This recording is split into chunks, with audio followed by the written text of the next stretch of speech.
I've done a lot of sacrifices. I was too responsible. तो उस responsibility के चलते मैं बस काम करती रही. मैं donkey की तरह मैंने काम किया है. There were phases when I had no money. Do you believe in God's magic? I do. Any example, anything? For example, खतरों के खिलाड़ी.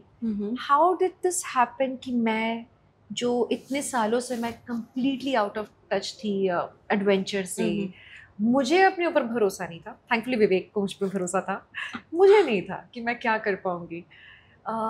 And cut to when I was there, I was just like, नहीं हो जाएगा, देख लेंगे, हो जाएगा. With that attitude actually magic kept happening. So there is something, some power कि आप अगर अब विश्वास करोगे तो वो आपको करके दिखाएगा. एंड ये मेरे साथ सिर्फ यहीं पे नहीं, कई बार फाइनेंशियल एंगल्स पे भी हुआ कि there were phases when I had no money, like literally no money, and there were EMIs and वो सब प्रेशर्स थे या रेंट्स थे. तो बस मैं ना काम करती रहती थी, कर्म पे ध्यान देती रहती थी और अपने आप जितना चाहिए होता था ना उतना ही. मैं सोच रही थी थोड़ा ज़्यादा दे देता भगवान, चला जाता. लेकिन trust me, it was beautiful कि मुझे जितना चाहिए ना लिटरली उतना ही अमाउंट मेरे पास आता था कि मेरे एंड्स मीट हो जाएं. बस ब्रेड एंड बटर मिल जाए मुझको, उतना पैसा.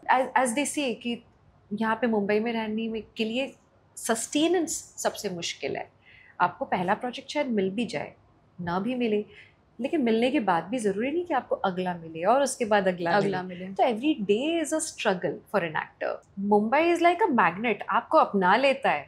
आप इधर आ गए ना, फिर वो आपको कुछ, आप जाने का सोचोगे वो एक काम फेंक देगा आपकी तरफ कि अब जाके बताओ. हाउसवाइफ को अपनी आइडेंटिटी के लिए उसे कुछ काम भी करना पड़ता है, नहीं तो वो कहीं गुम सी जाती है. जैसे फॉर एग्जाम्पल, जब तक शादी नहीं होती तब तक हम अपने नाम से जाने जाते हैं, हम सब. बट अगर वर्किंग नहीं है लड़की तो फिर वो किसी की वाइफ है, किसी की बहू है, और थोड़ी दिनों बाद किसी की मम्मी बन जाती है, और फिर दादी, नानी, और फिर जिंदगी खत्म हो जाती है. तो अपना नाम, अपने नाम को पहचान बनाने के लिए इज इट इम्पॉर्टेंट कि काम किया जाए साथ में? सबसे इम्पॉर्टेंट है एजुकेशन सबसे पहले, एंड एक अवेयरनेस जो कि ना शायद बचपन से अपब्रिंगिंग में ही दी जा सकती है. अगर आप बचपन से बच्चे की कंडीशनिंग ये करोगे कि बेटा तुम तो पराया धन हो, तुम किसी और की होने वाली हो, तुमको किसी और के लिए खाना बनाना होगा, किसी और के लिए बर्तन, अगर आप उसको किसी और के लिए ही प्रिपेयर करोगे ऑल हर लाइफ, बच्चा तो गीली मिट्टी होता है ना, वो वैसे ही प्रिपेयर हो जाएगा कि हाँ ये मैं तो किसी और के लिए ही करूँगी. वर्सेस अगर आप उसको ये सिखाओ, बेटा तुम्हें तुम्हारे लिए जब खाना बनाना होगा तो तुम्हें आना चाहिए. अकेले कभी रहोगी, बाहर जाके काम करोगी, you should know how to cook food for yourself, you should know how to do utensils for yourself, maybe for your family but that's your choice.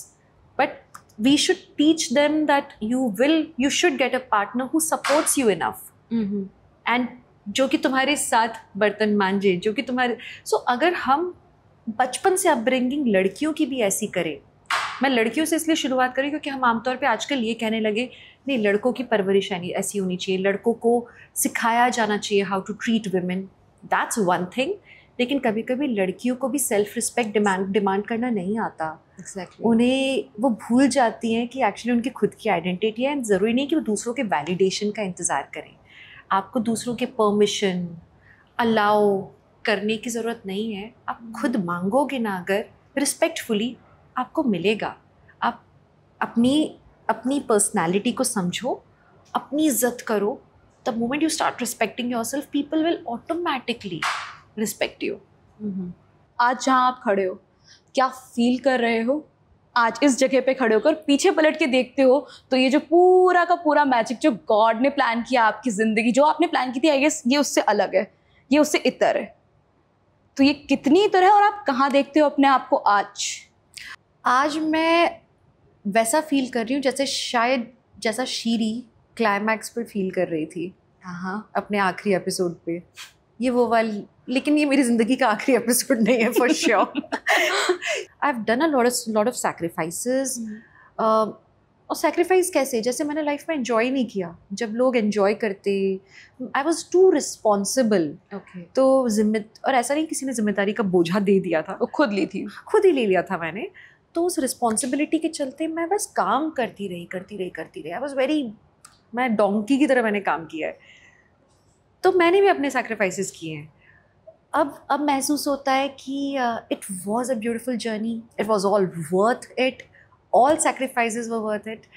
And फिर भी ऐसी वाली फीलिंग है कि कहानी अभी बाकी है। ओके, तो इसी के साथ ये था दिव्यांका त्रिपाठी की जिंदगी में मैजिक जो भगवान ने क्रिएट किया। तो इसी के साथ thank you so much Divyanka हमारे साथ ज्वाइन करने के लिए। Thank you, it was lovely talking to you. Same here. Bhopali connection. Bhopali connection.